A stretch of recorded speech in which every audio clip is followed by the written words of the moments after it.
Oh my gracious. All right. We'll edit all that out. Welcome to Shiftless, episode 154. The podcast is only about cycling, I think. And exhausts. And exhausts.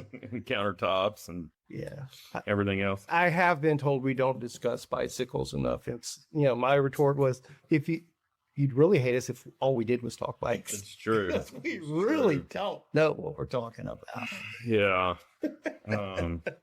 Well, we can start off with bikes. Salsa sent out an official email saying that they were shipping 32-inch Fargos and giving merit to the I don't know if you want to even call them rumors that they were going to start shipping 32-inch Thai Fargos in the fall. Okay. So I thought we already knew that. I mean, we already knew that. I thought they already said that. I thought they did too, but they sent out an email it was news. They sent out I saw it. It came across. I really didn't read it because it's like, you're not telling me anything. They were just taking orders. Isn't that what the email said? But they took pre-orders already. Yeah, I didn't get it either. I mean, Caleb sent it to us, and I had already gotten it from Salsa. Yeah, and Shannon sent it to me, and I had already got it from Salsa. And I read the email, and I was like, I was looking for something that was news in there. Right. I saw nothing that I was like, oh shit. It was like, oh, we already knew that. There's nothing new here, so it's not new. Again, I didn't read the email. Did it say when the steels were supposed to ship? I think it said they were shipping them now. Did it say that? Okay, it may have. I can pull up the I email. thought it said taking orders for later in the year, but no. Okay, I really didn't read it. It was way down my priority list. I'm starting to get very curmudgeon-y about the 32 in general. Por qué way? It just the deeper we get into it, the more it's like. It says our Fargo 32 steel frame set hits retailers and salsacycles.com next month, with a titanium option rolling into stock this fall. Okay. All right. Now, here was the one part I guess I didn't really realize. Okay. But it said we'll also have wheels, tires, and other accessories for sale to help you bring your build to life. Get an early look at these frame sets, ranging from small to extra large below. That part I did know. Yeah. I knew they were going to have the wheels and so forth. Yeah. That was it. That was the entirety. Okay, so it was supposedly August for the steel and whenever for the tie sort of thing. They're right on. They're right on target. Well, I'm not going to say that until they actually are. That's true. Salsa is notorious. Oh, they're going to be here next week, and it's 6 months later. Where are they? Next week. Yeah. So, but I mean, I'm sure they've learned from their mistakes in the past.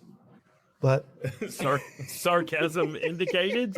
But yeah, the deeper I get into this 32 thing, it's like, no, this isn't going anywhere. I started a video with Ben Delaney. Did a video, I guess it was either today or yesterday, where they were doing a real world test of a 700C versus a 32 using somebody's method. I can't even remember who it is. James Chung or something Chung. And I didn't get to watch the rest of the video or much of the video at all, but they're basically doing a closed circuit loop where they have some descending and ascending on somewhat of a smooth gravel road. Okay. And I guess they're going to measure the metrics against each.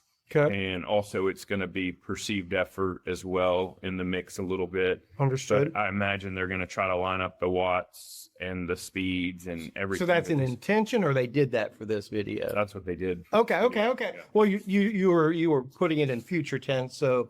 Oh yeah, because I didn't get to finish watching the video. Yeah. I was just clarifying for myself. No. So if I find that video when I get home, there will be some meat to it, not one of these YouTube videos that's, this is this great thing we're doing, and come back next video to actually see us do it. Now, I don't know, because like I said, I didn't finish the video. Okay, I get it. They may have just laid out the experiment and not released the results. I don't know. See, I make YouTube videos just like I make love. What, you finish at the start? Yeah, basically. Tarantino style? Cut to the end at the very beginning?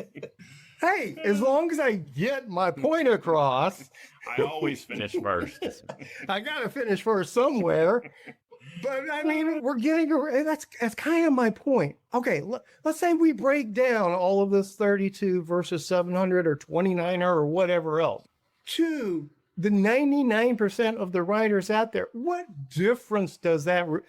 Oh, I could have done this 30 miles 2 seconds faster. What difference does that really make? I'll counter that with just a little bit. For me, I think it's more of a size thing.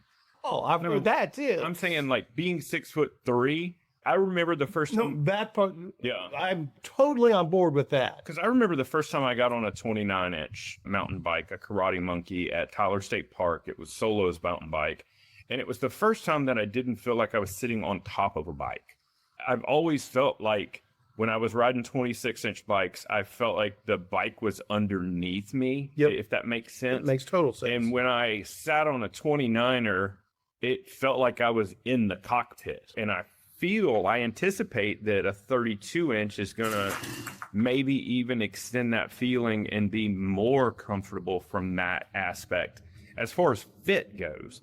Now, as far as feel goes, I have no understanding of how it's going to happen, how it's going to be. But I anticipate it's obviously going to be different, but I don't know if different equals better, but I'm interested nonetheless. I'm not saying that I'm going to just rush out and buy one, but I am still extremely interested. I think there's obviously going to be a cool factor to it just because it's a novelty at this point. But I think, like you're saying, I mean, the science is still out there. And even from a novice rider, I don't know that even if there are numerous positive attributes, I don't think they're going to be applicable to people that average 12.7 on a ride miles per hour. Even if they average 15 or 17, it's not. It's still not. At the pointiest end of the field, yes, it makes a difference. Or could. Still remains to be seen. No, that's potentially. No, I will wholeheartedly buy into the proper size bike for different size people. Yeah. That part I agree with completely. Yeah. Where that line is it 6 foot? Is it 6'2"? Is it 5'6"? I don't know. Yeah. But yes, it makes all the sense in the world to me that a 32-inch wheel for a taller rider makes all the sense in the world. Yeah. That part I do get. Yeah. The rest of it, I think it's the industry trying to create the next big thing and just get people to buy stuff. I do agree with that. And we alluded to that months ago. Like, I don't know if this is what the cycling community wants or if this is what the cycling industry wants to sell us. But I do feel like either way, it's a life preserver for the cycling industry, even if it is just a Band-Aid, a temporary thing to keep them afloat a little bit. Yeah, I'm gonna go back to. I think there's a lot more practical stuff they could do that encourages more people to buy bicycles as opposed to the same people to spend more on a bicycle each time. In the long run, it makes more sense for them to sell 3 $2,000 bikes than one $6,000 bikes. Yeah. One $6,000 bike. Do they have a greater margin in that one $6,000 bike overall? Probably. Yeah. But they're better off having 3 customers to buy stuff down the road than one. It's all especially from an accessory standpoint. Well, exactly. Exactly. That's what grows the market. That's what grows the industry. Everything else this industry does to itself just stagnates itself. Yeah. It's ultimately what's happening. I don't disagree. You need to check on something? There's much chaos at my house today. There is. So you said you didn't watch any of the tour. No.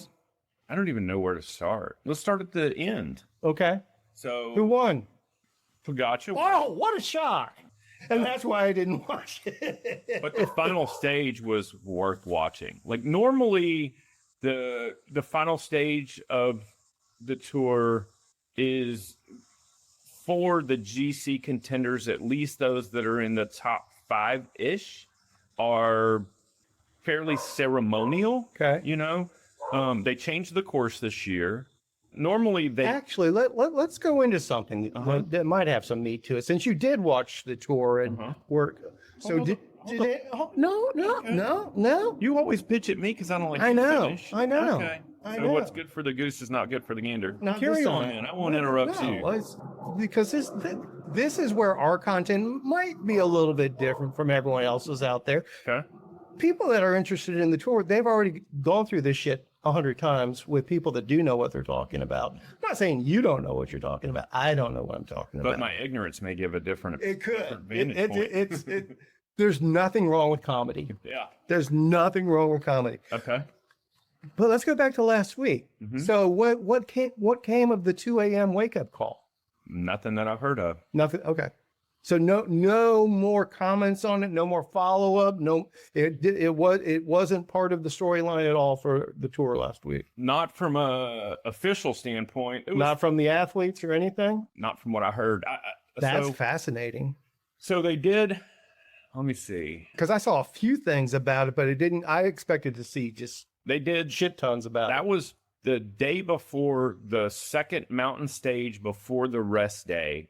And then I believe the only other commentary I saw was the day of the time trial, which was the first stage after their rest day. It was an individual time trial.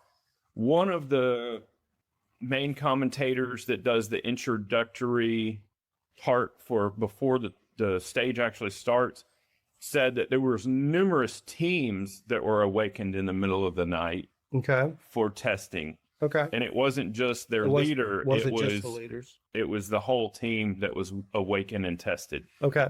And it, at first blush to me, it was like, oh, they're just pandering to make it seem like that wasn't a targeted effort. No, they thought they were going to ding somebody. Blow it open. Yeah. Well, they still may. Yeah. But just like you and I discussed, like I made the analogy of if you're going to go break into somebody's house, you need a search warrant. Well, apparently there was a judge that presides over this whole thing that gave them the go ahead. I sent you that. link. Yeah. I Yeah. saw it from multiple sources. Yeah. I couldn't remember. Yeah. But, So yeah, that's what I said. There was something there that took it to that next level. Yeah. Whether I'm not saying that means it was happening. That doesn't guarantee. the suspicion was there. Innocent until proven guilty. This was not just somebody turning over rocks just for the sake of turning over rocks, sort of thing. And the interesting development after that is two of Pogacar's teammates basically withdrew from the tour in, I want to say 16 and 18 16 was when they did the time trial. So it would have been 17 and 19, I believe. Okay. So Pogacar, had a weakened team for what it's worth. But on stage 19, where they finished in the finishing climb was just crazy. Which he set a new record, right? Yeah, he beat Marco Pantani's record by a minute and 22 seconds. That But ain't here's the crazy thing. that ain't Corbs per hour doing that. Well, here's the crazy thing. I did watch a very good video where they kind of broke this down, and they didn't just say he's definitely doping or he's definitely not doping. They basically played both sides of the deal, which I thought was very interesting and I appreciate. The crazy thing, and I'm just going to throw a couple of numbers and thoughts out here, and it's all my recollection of this video. The record that Pantani set was in 1995, and it came after riding nearly 200 kilometers in a stage. He set that record. He held the top 3 records for that climb. Marco Pantani did. And fourth place was, yes. In 95? No, it wasn't. That's not the year. Oh, Lance. Yep. He was number 4. But they said it was during a time trial, which seems crazy. That you doesn't have a time sound trial. right. It doesn't seem right. But Maybe they tricked a time trial up one year. Maybe. That would be a help. Man, I would like to have seen that Yeah. one. but No, there's no way he could. Never mind. Go ahead. That's what it said. But the interesting thing to me was both of these guys were known dopers. Sure. I mean, to the point that Pantani died from cocaine, which has nothing to do with cycling typically. But I do remember watching Pantani back in the heyday, and I remember when they first started doing real life metrics and they were showing people's heart rates and stuff like that.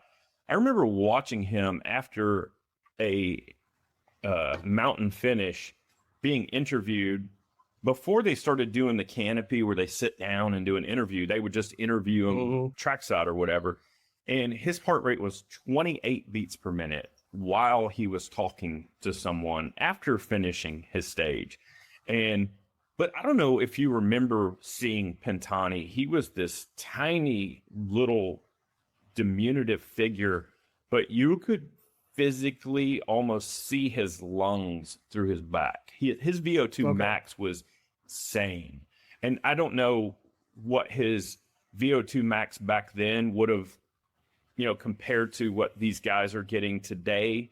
But the other thing is, it wasn't just that Pogačar set the record, it was how he won the stage. But he was protected all the way to the bottom of the mountain. He basically he still worked, but he didn't do much. And then he was steady pace. And then when he got to the base and he went on his attack and effectively dropped everybody, he still stayed steady to Pogačar pace. So he wasn't doing anything crazy. He didn't have to mark anybody. He didn't have to out accelerate anybody or anything. Like when Lance sets his records, he's got that super just boom, that big kick. But the thing too is the three guys that were off the front, I think it was Sepp Kuss, Carapaz, and Martinez, I think. Those guys were steady attacking. So they were just throwing matches into the fire, you know. So it was inevitable that Pogačar was going to catch them. What I didn't even see coming in that stage was the fact that he was going to destroy the previous record. But there is a lot of argument to be made for all the technology, whether it's nutrition and fueling, lighter bikes, better drivetrains, wax chains. But they're not lighter bikes. Well, for the mountain stages, they are. Are they? Yeah. So they lower the weight for the mountain bikes? No. So I can't remember what year that they put in the weight limit, but it's because back then Pantani was riding a steel bike. So there's no way it was as light as their bikes are now.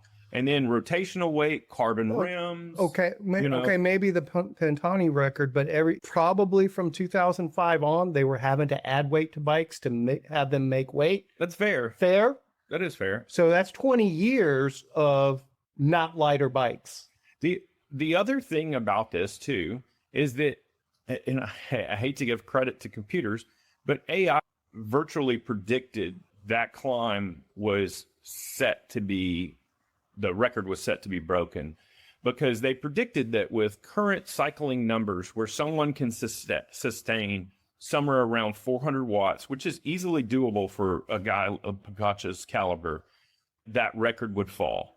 So it makes sense that within those metrics, it's going to fall, especially considering, like I said, I don't disagree, but all he had to do was steady effort. I understand that, but what gets those metrics to happen? The numbers are there. The record should fall because these guys are doing faster times than they ever have. But I think you're missing part of my point here. What I'm saying is I would have to go back and watch historic videos of that climb, but I would estimate that 75% of the people's efforts that were in contention for breaking that record were contested on their way up, meaning they were marking people, there were accelerations, there were... But Pogačar's been head and shoulders above the field for years now. Yeah, but what I'm saying is he effectively rode that solo. So he was just setting his pace, just even pace the whole way up. Whereas I could almost guarantee that the majority of all the other efforts historically were people trying to battle it out, like people trying to drop each other, marking. So they're just constantly throwing matches. And that's the thing that nobody, I watched their content. So he's doing the Dylan Johnson approach. Just keep even pace. Just keep an even pace. But there's something to be said for he's not burning additional matches by somebody trying to drop him and him having to accelerate to catch on and then him having to try to accelerate to drop them. There's no cat and mouse going on, is what I'm saying. I get that. Yeah. I get that aspect of it. Yeah. But it's okay. If you've got, if you're doing a gas grill and you're running it steady at 8 of 10, Mm-hmm. you're going to use up all your gas eventually. Whereas you run it at 4, you run it at 4 for a while, you spike it up to 9 to catch up on a sear or something. Typically it evens out in the end, kind of sort of thing. Yeah, but you don't burn yourself out as much.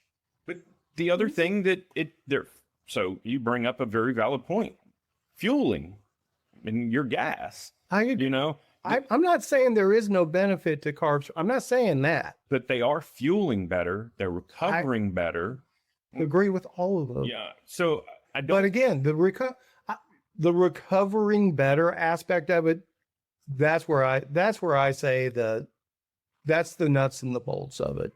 Does the carbs per hour fueling help with recovery? Yes, but not to the extent that these guys are bouncing back week after week after week after tremendous effort after it. That's still superhuman to me. There's enhancement in that. That's my whole point. But here's the thing, though. It's to just take your gas grill and run with it analogy real quick.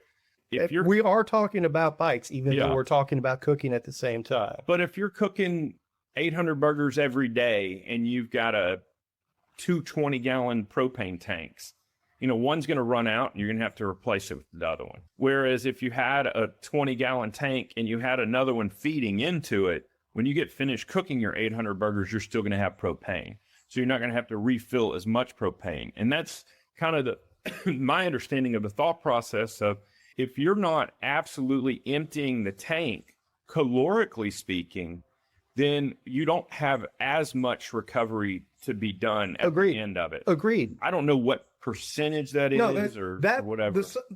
But that's my point. That is the science of it. That is true. Mm-hmm. Instead of calorically depriving themselves and basically the body breaking itself down, since they are doing carbs per hour, that is not as much of the equation as it was in the past. Where the math falls off, though, is the carbs per hour approach. Just the body itself can't actually metabolize that much to offset the differences that they're actually producing. The end math doesn't work out to what's going in. You follow what I'm saying? I'm trying. Okay, let's say their body is recovering at the pace of a 25-pound propane tank regardless. Okay. The only way you can accomplish that is with 25 pounds of propane. That's the only way your body can recover that much. Assuming you're completely empty. Whatever. Yeah. No. Just, it takes 25 pounds of propane energy for that to happen. Mm-hmm. And your body is here's the way we do it. X amount of time says it would have taken 25 pounds of propane to run that much heat through there. All right. But the valving and the piping itself does not allow in 2 hours for 25 pounds of propane to actually go through there. Okay. So that's what's happening. I'm trying to follow. How do you get 10 pounds of shit in a 5-pound bag? You don't. You use your foot, obviously. It's still going to come out the top. Yeah. I really don't know. That's what I'm saying. That's where the disconnect is in the carbs per hour. The math of it does not actually add up to what the bodies are doing. So there's something else in the mix. TBD. I hope you're wrong, but I'm scared you're right. But then you get to the point of, if this is not what's on the list of banned substances, then are they cheating? That's the gray area that it's understood the whole thing is in right now. Is stuff's being done, and there's a lot of wink nudge. Those that are involved, they know what's being done, but it kind of falls into the gray area of A, it can't be policed right now. And two, I think they're also working in the realm of, well, we're doing stuff that's not on the list anyway. So if we do get dinged, all they can do is add it to the list and then we'll just move on and adjust. Well, I'm going to stay with the thought process of innocent until proven guilty. And I'm going to presume that no one is doing anything outside of the rules. That's fine. And if and when I'm not that saying gets blown apart, then I will be heartbroken and I will probably do the same thing I did after Lance got busted and quit watching the tour for years. I'm not saying you're wrong. Yeah. You're just as likely to be right as I am, maybe even more likely to be right. I want to believe Pogacar's too classy of an individual to fall victim to all of that. And his trajectory in cycling didn't happen overnight. He's won 5 of the past 7 tours now, basically only contested by Vendigo. And he won 2, and I think, I could be wrong about this, he won his first 2, not his first 2 tours, but his first 2 tour victories. And then Vendigo won the next 2, I believe. And then Pogacar, I want to say, has won the last 3. But it's not like he came out of nowhere and then just started stomping the field. You know, he won by small margins, and then lost. And then I think the last 2 years, his victories have been fairly sizable. This year, he won by like 6.5 minutes over Remco Evenepoel. So, I mean, I know that the allegations are abound that. And I don't want it to sound like I'm dissing Pogacar specifically. I think we're just back in, it's just more of the same. To be honest with you, it would be a better case if he were head and shoulders above the rest forever. That's what Lance got away with forever. Everyone was like, oh, he's got these super lungs, or it's because of the radiation treatments when he had his testicular cancer. Yeah. Or everybody had all these Superman stories that, that's why Lance is head and shoulders above the rest. So that's actually an easier sell in the long run than I was kind of back and forth, and now all of a sudden I'm head and shoulders. I think you hit the nail on the head a couple of weeks ago when you said that this is the hangover that the Pro Peloton has to deal with. There's no doubt about that. I didn't digest it as well when you said it, but I have since turned it over in my head a lot of times. And actually some of the content I consumed even reiterated that through a little bit different verbiage. But basically the whole Lance era where they're like, well, he's never tested hot, he's never pissed hot, or he's never turned in a dirty sample or anything like that. And then in retrospect, it's easy to say, well, it was just a matter of time, you know? And that is kind of the burden that the Pro Peloton carries right now, because they can't race this elite and not come under some suspicion. It is the burden that they must bear. And it's unfortunate that, you know, it's kind of like if somebody this year in the MLB hit 70 home runs, people would be like, well, his bat's probably corked or he's juiced to the gills, right? You know? What are you looking at? I guess it maybe squirrels. Yeah, probably. Squirrel. But, okay, that brings it. So how much does Pogacar weigh? Do they know?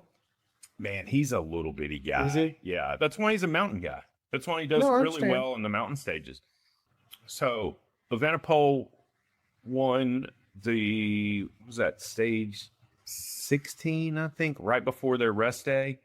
And then they had the rest day, and it was Evenepoel and Pogacar 1 and 2 on the individual time trial, because Evenepoel is a time trial national champion from Belgium. I did confirm that he's from Belgium. Okay. But then Pogacar just had his way in the mountain stages.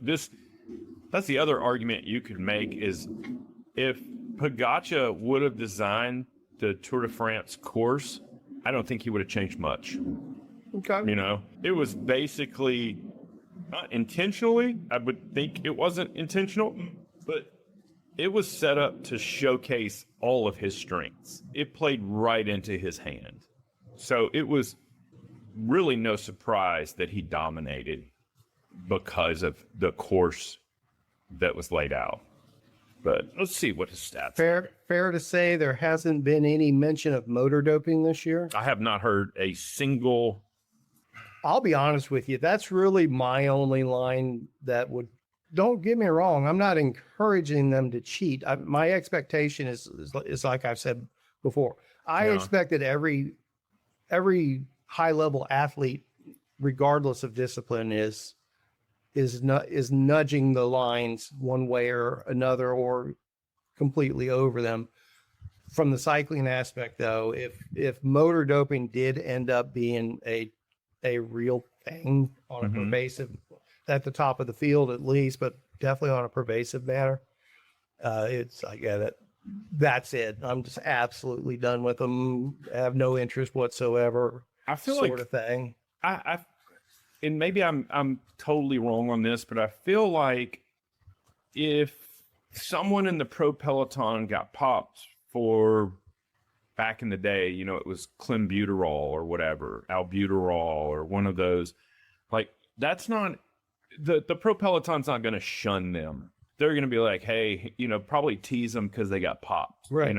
But if someone in the pro peloton got busted for motor doping, I feel like they would be ostracized from the entire peloton. It would be a shaming beyond all shaming. Again, unless 40% of the field's already doing that. Man, I really want to believe that there's a lot more dignity in pro racing. I don't think it's being done. I really don't, because I'm just saying, I don't think it's being done. Yeah. I agree. That's an insurmountable hurdle. Yeah. And not at the peloton, just in the general public, just in the cycling community as a whole, nobody's going to put up with that. Yeah. Now, can you pause this for a second? Or? I'll edit. Sorry. No, do what you got to do, man. All right, where were we? Pagach's doping? No, we were on motor doping. And actually, speaking of motor dope, not exactly motor doping, but it did remind me of something I did want to chat with you about. Are we still recording? We are. Okay. I'll edit out the counter stuff and the sink stuff, maybe. I think I need to clean my computer screen. I wasn't going to say a word. Well, let me make sure we're still counting. This thing might have shut down from the heat. I saw a social media post that threw me off a little bit, but it goes back to what I've been saying forever about racing e-bikes. So I don't know all of the details on it, but I'm not even, Facebook just throws random shit at me these days. I'm getting really tired of it. Yeah. I think it's like if somebody, maybe liked or commented on a thread, it still sometimes sends it your way, just trying to get you stirred up. If they're a mutual friend, yeah. Something like that. But it was somebody that was definitely not a friend of mine. Not that she wouldn't be. Sounds like a nice lady, maybe. But she threw up her rant. I think it was USA Cycling's Marathon Mountain Bike National Championships fairly recently, a weekend or two ago. And evidently she was in the e-mountain bike category. Why do we even have championships for motorized? I am not editorializing along those lines. Yeah. Again, I don't know all of the details, but evidently she was disqualified because she was on the newest version of the specialized, is it Evo or whatever? Evo. Which I guess was not on USA Cycling's approved list, or maybe she was on a firmware. I don't know. No, I don't know. So I'm not disagreeing with her point that, it goes back to does it really even matter? But did she get disqualified before or after the race? I was under the impression after, but Did she win? I believe she podiumed at least. So, but I don't know that for sure. Like I said, it was one of those social media posts that the author was under the assumption that everybody viewing it was familiar with what she was talking about, sort of thing. But it just goes back to how can you race e-bikes regardless? Because unless everybody's on exactly the same bike. Which they're not. Which they're not. Yeah. then there's no e-bike that's apples to apples with another e-bike. They're all different. So in that case, how do you even have an approved list? How do you determine that? I don't get it. And even more so, I mean, how difficult is it to police, because even if somebody says they're on an unadulterated, call it Levo, right? It's say they just claim it's stock setting. Like, you're going to have somebody hook their computer up to it and check. Right. Are they going to forensically examine this bike after the race at that level? It seems like it's more trouble than it's worth to me, And that kind of goes to my point. I understand she's competitive and so forth, but I'm sorry, if you're going to race. Yeah. That's kind of how I see it. It should be a rally if it's e-bikes. I don't get it, but unless it's a gravity kind of situation, like, I get enduro e-bikes because they can ride back to the top and be fresh, but the pedal assist doesn't help you on a downhill, unless there's a lot of pedaling sections, maybe. I don't know. I don't know enough to actually have an opinion.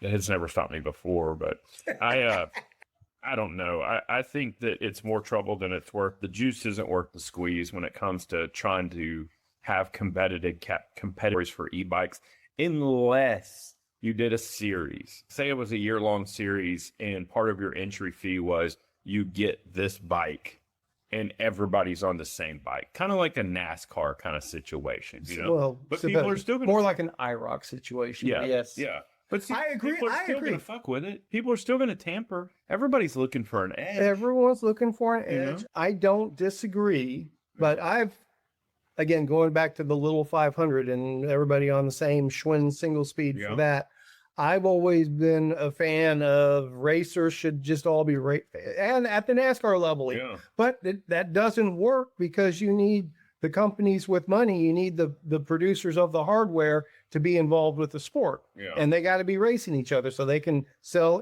win on Sundays, sell on Mondays sort of stuff, But it would be cool if somebody did a series. If you wanted the e-bikes to have a competitive angle, if someone sponsored a series. The specialized Levo series. Yeah. And everybody's on a specialized And they Levo. just locked down the hardware to where you couldn't mess with it at all.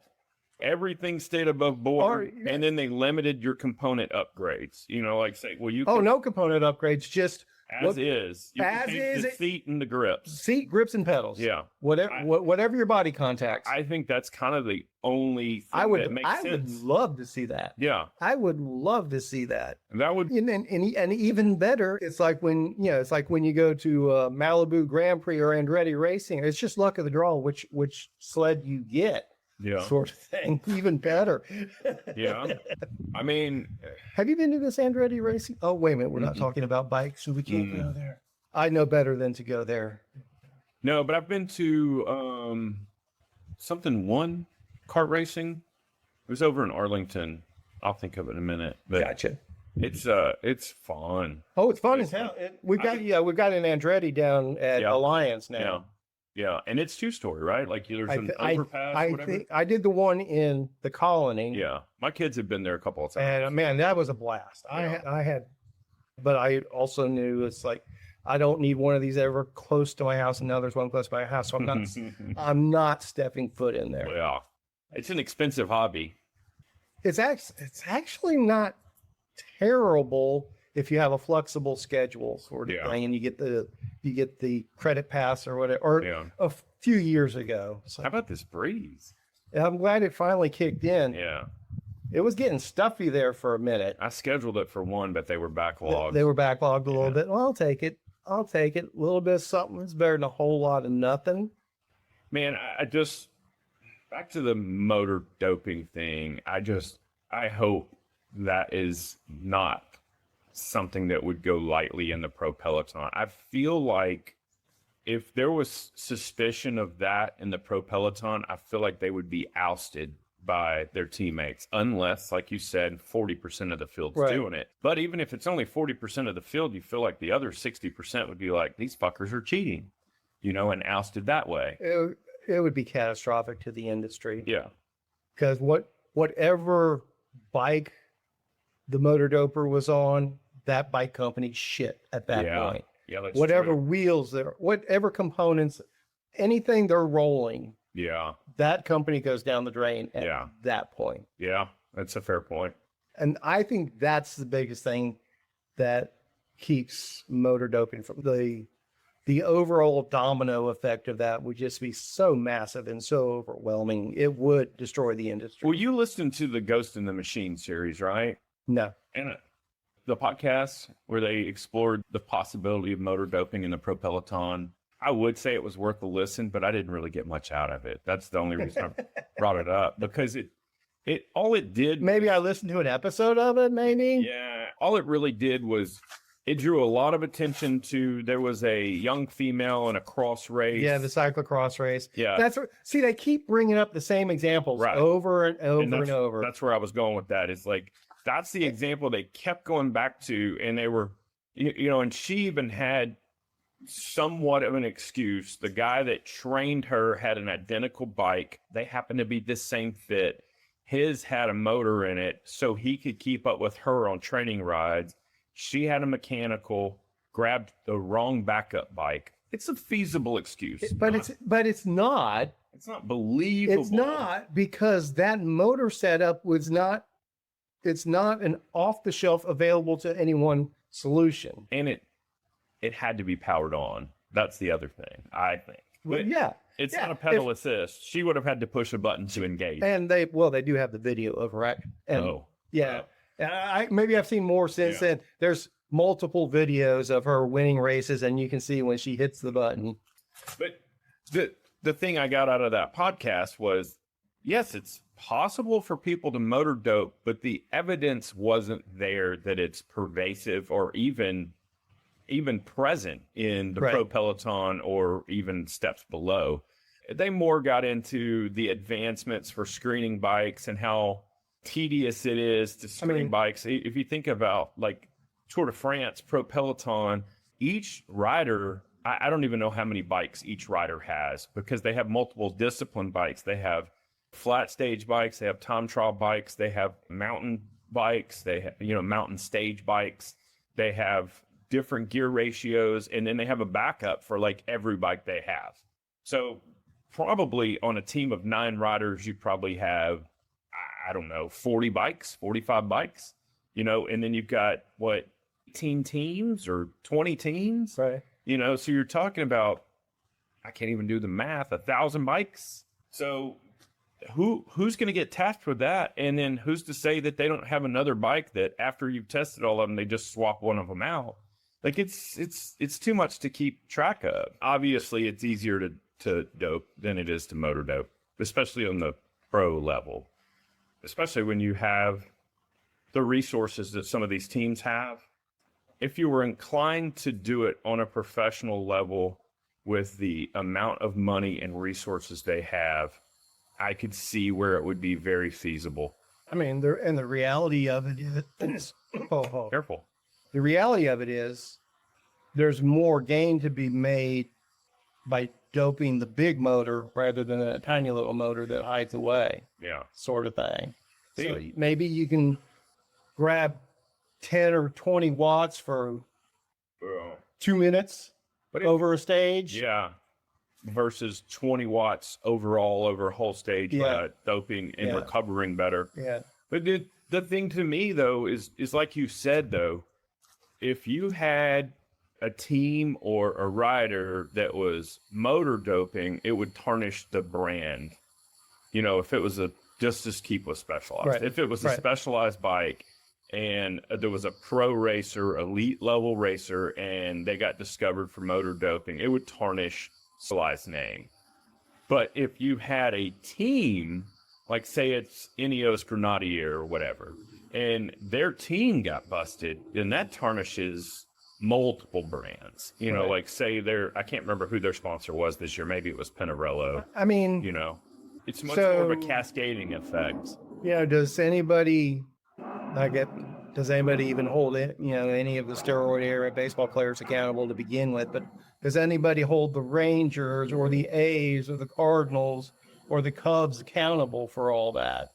No, it goes back to the athletes themselves, but even that is, except for the most egregious examples. Well, Belko was the one that got their name dragged through the mud for the most part when that whole scandal came to light. That was correct me if I'm wrong, but deservedly so. I mean, they were the mechanism for all of the cheating. Yeah. And they were arguably facilitating it and encouraging, like saying, oh, you're doing this. What if you did this? So like they're actually upping the game at some point from my really naive understanding. I'm not going to go into that. Yeah. I mean, it's like anything else. It's if you have this small circle of customers, just like the cycling industry, you have to sell the same customers more, and more. Yeah. Sort of thing. So how do you do that? You come out with the next great thing or the next big thing.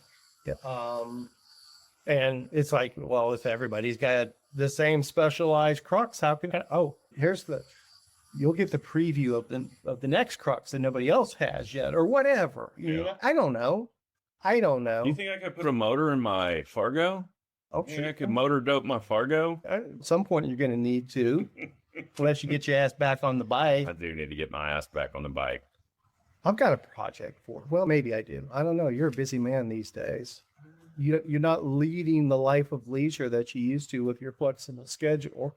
And I've been coming apart at the seams. This last week was quite the week. I didn't even tell you. So Wednesday night, my AC decides that it doesn't want to cool anymore. So I did all the troubleshooting I could Thursday, the majority of Thursday, amidst prepping for my dinner that happened this past weekend, to no avail. I was able to get a friend of mine to come over and at least limp my system through the night, and I got a repairman over here on Friday. Can you remember? There were numerous things that occurred over the course of this past week, and I was just like, oh. And that's part of the reason I was talking to Shannon this morning. He goes, I noticed you didn't ramble on Sunday. I go, no, it was with intention. I said, I made plans with my wife to watch the last stage of the tour. We drank champagne. We went to lunch with my oldest son and his girlfriend, came back, took a little nap, got in the pool, and then I had to disconnect everything in the kitchen to get ready for countertops. But the last stage of the tour, you cut me off earlier. It was the most exciting final stage of the tour I've seen in a long time. It's worth watching. Okay. Because normally, like I started to say earlier, normally it's very ceremonial. Sure. Especially amongst the top. They'll ride around drinking champagne. Yeah. Not the case this year. In fact, I didn't watch anything leading up to it because I anticipated that same kind of thing, especially with Pogacar being 7 minutes in front of Evenepoel, or 6.5 minutes or wherever he was. But it was quite the showdown between Pogacar and Matthew Van der Poel. Yeah. So they changed the course this year. So they start on the Champs-Élysées, and they did, I think, 6 laps around the Arc de Triomphe. And then they went up to Montmartre, I can't speak French. And they did a couple of laps that way. 3 laps. So, and that was a climb. And then they came back and did a couple of laps around the Arc de Triomphe again, which historically they normally start away and they ride in, they do like 50 miles or whatever in, and then they do multiple laps around down the Champs-Élysées and around the Arc and till the final lap. And then it's, a sprint finish amongst the sprinters. If there's still jerseys to be contested for, most of the jerseys were very settled. And I don't know if it was different this year because they kept saying, and I didn't follow up on this, but they kept saying that all the times were recorded at a certain point in the race. So nothing that happened in the last part of the race was going to affect anything other than the winner of the stage. And it had nothing to do with the three, normally it's within 3 kilometers of the finish. So if there's a wreck, everybody gets the same time. Right. This was much earlier. I can't remember at what point it was. But on the very first lap, I believe, of this climbing circuit, Pogacar goes off the front and Mathieu van der Poel went with him. And they quickly made room between them and the rest of the group. There was a chase group of maybe 6 riders that just kind of kept it between 8 and 12 seconds. It kept fluctuating, but they could never quite reel them in. And Pogacar and Van der Poel were essentially helping each other. It was interesting to see Pogacar give the elbow flick, like, hey, get up here, it's your turn to pull. But they were working together and just trying to stay away, knowing that it was going to come down to a sprint finish to see who won the stage. And Van der Poel cracked Pogacar, and Pogacar fell off 200, 300 meters from the finish. It was very, very entertaining. I mean, the whole thing was pretty entertaining, which historically is not the case. So, one of the better tours I've watched in a number of years. Well, I'm glad you enjoyed it. I really am. Make me feel guilty for enjoying it. It's fun. It's fun. Where are you getting that from? You're like, well, I'm glad you enjoyed it. No, I'm very glad you enjoyed it. Beats the hell out of dealing with the air conditioner. I'm happy you love eating paste, kid. You are reading way too much subtext into there. Oh, when is this heat going to break? It's supposed to be 100 and November. plus. Yeah. November. No, it's going to be late September. Hopefully September 19th. That's what I'm hoping for, but we'll see. We'll see. Shameless plug. I have one dinner in August. It's on August 8th. Going to be another fantastic menu. It's right before everybody goes back to school. So hopefully everybody's back home, looking to get out of the house, have a nice meal, have a good time. But I think I'm only going to host one dinner in August unless it just sells out like crazy. Okay. But eatatfam.com. Book it while you can. That's right. And then I think my week is pretty light this week. I was going to, my pig connection says that he's not available until Friday or Saturday. So I'm probably going to go get some fresh pig meat on Friday or Saturday and then spend the weekend making salami. Making copious amounts of salami, hopefully. So we shall see. We shall see. But I hope to get, even if it's just a casual stroll bike ride in, although my Fargo's sitting on a flat tire right now and it was struggling on the last ride, should have known that it was not too far from being gone, and it's worn slap out anyway, so it's about time for a new front tire at the very least. But I was going to take it to Nico's place if we went up there today, and I'd like somebody other than me to just go through my whole bike and be like, hey, this is crap, this is good, this is crap. I get it. And I still have interest in doing the blips and keeping my mechanicals, and I'd like for all that to happen. Hey, wait, hold up. Let's talk about Judgment Day. Okay. Did you see Mr. Austin Whittington? No, I saw nothing about Austin. He did the entirety of Judgment Day. I'm a little confused at a couple of things, and mostly because I didn't keep track of it explicitly. But I believe his total mileage was 2. So the numbers don't make sense only because Justin Carey had posted that he was going to ride between every trail and do every trail that was on Judgment Day. And I think he was going to do the 100-mile option. And he said his total mileage was going to be 200.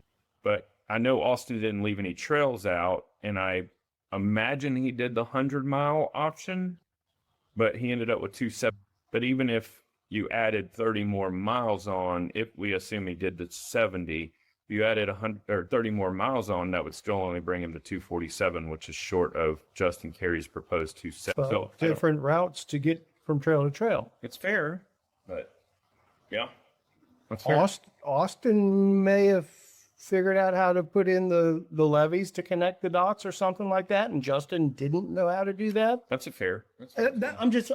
Yeah. I had no idea Austin was even doing it. I saw allusions to Justin and Peter and one other guy that wasn't Austin.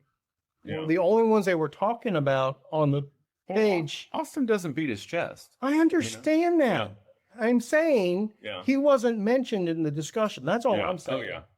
So I didn't realize he was, because I'm not watching people's Strava and stuff like that. So that's fair. If he's not telling me he's doing it, I don't know.